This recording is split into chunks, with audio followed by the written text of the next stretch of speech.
क्या आपको पता है 17वीं शताब्दी में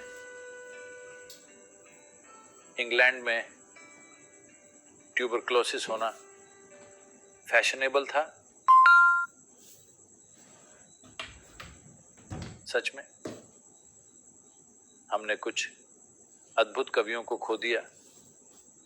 जॉन कीट्स 24 की उम्र में मर गए क्योंकि टीबी होना फैशनेबल था और वो इलाज नहीं कराना चाहते थे जब इतनी फैशनेबल बीमारी हो।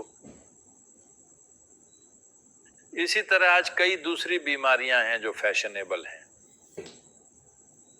कोई फर्क नहीं पड़ता कि ये कितनी दर्द और पीड़ा देती है, लेकिन फिर भी ये फैशनेबल हैं।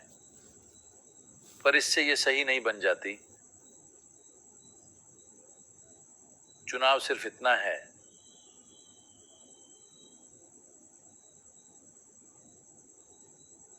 या तो आप स्थिर रहना सीख लीजिए या फिर आप किसी ना किसी रूप में बीमार रहेंगे।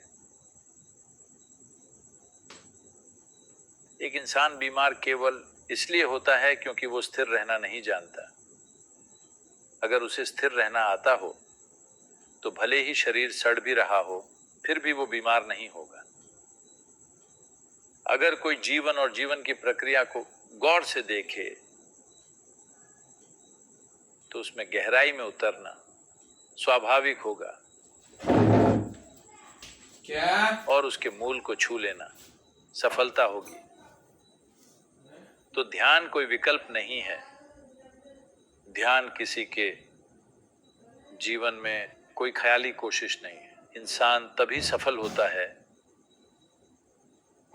जब वो जो कुछ भी है उसकी पूर्ण अभिव्यक्ति पाले और उसके ध्यानमय हुए बिना